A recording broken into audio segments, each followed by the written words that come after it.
प्रत्याशी पार्टी बनाए हैं, क्या उसका उद्देश्य है? मेरा नाम राजेंद्र राम है।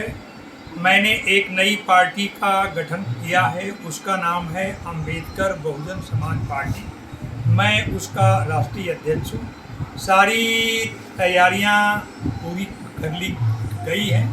1 या 1.5 महीने के अंदर भारत चुनाव आयोग के साथ इसका रजिस्ट्रेशन हो जाएगा।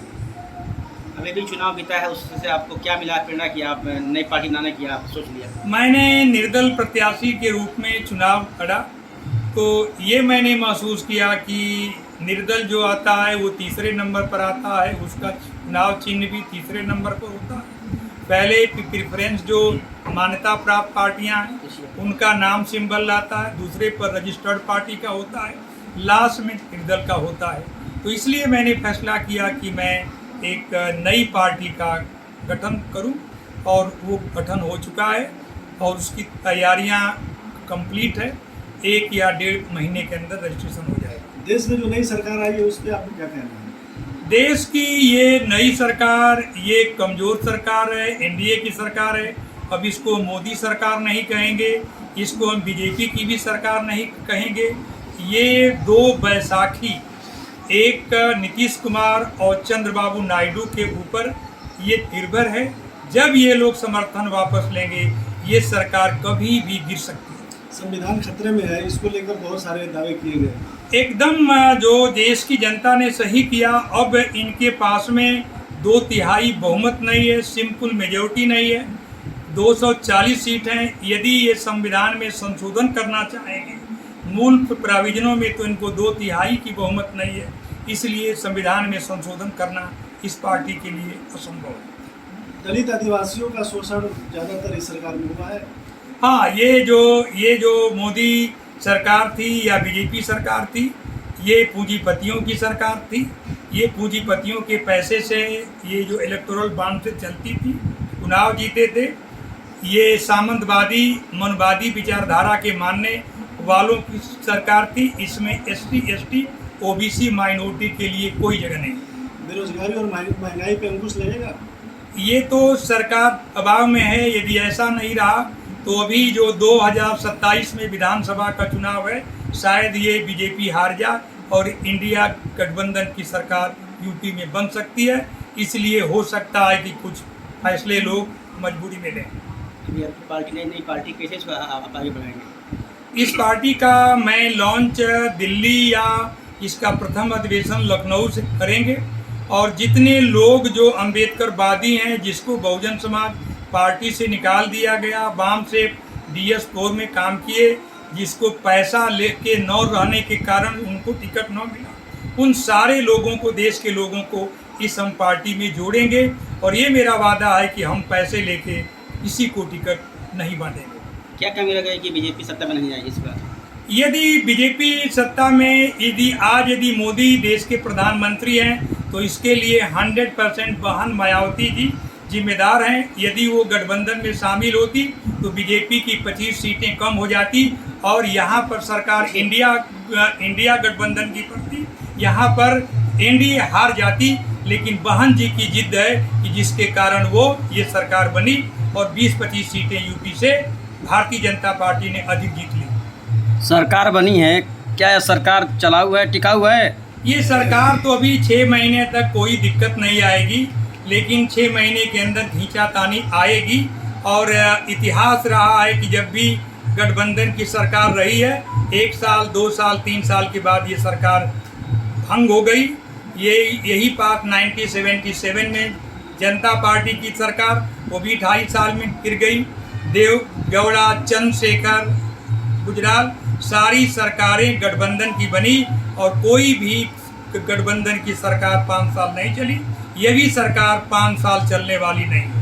अभी आपने कहा कि जो सरकार बनी है नीतीश के भरोसे है, क्या ये कहाँ तक सच्चाई है? चंद्रबाबू नायडू के विरुद्ध के भरोसे है।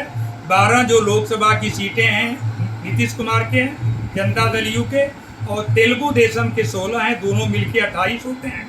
तो 268 जो होता है, उसके बाद भी 5 निर्दल या और उनके सहयोगी दलों के कारण ये सरकार बनी है। ये सरकार कोई कठोर कदम नहीं उठा पाएगी। क्या लगता है कि नीतीश जी अपना कदम पीछे हटाएंगे? नीतीश जी को तो पलटू जी कहते हैं, पलटू कहते हैं। जब भी वक्त मिलेगा तो उनको पलटी मारते देर नहीं लगेगी। अभी वो रसमलाई मोदी जी के साथ खा लेंगे, जब उनकी स्वार्थ सिद्धि नहीं होगी तो 6 महीने के बाद हट जाएंगे। कौन है और ये सरकार गिर जाएगी। तो यानी पलटू कौन है?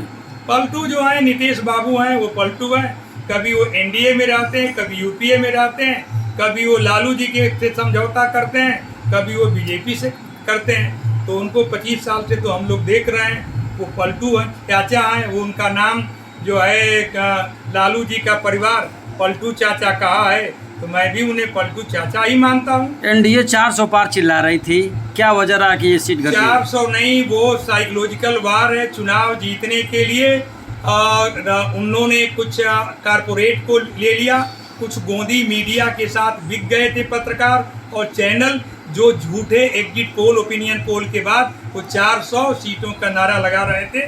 बीजेपी जानती थी कि मैं 200 से अधिक सीटें नहीं जीतेंगे। कौन ऐसे पत्रकार हैं जो बिक गए थे गोदी मीडिया में? बिक अब नाम नहीं करेंगे, आप खुद जानते होंगे, जो सुबह से शाम तक केवल जो चैनल मोदी मोदी करते हैं, जोगी जोगी करते हैं, वही लोग चैनल हैं। नाम लेने के बाद में उनको तकलीफ होगी, लेकिन ये पूरे देश के लोग जानते हैं कि कौन मने गोदी मीडिया है और कौन मतलब आज़ाद मीडिया है।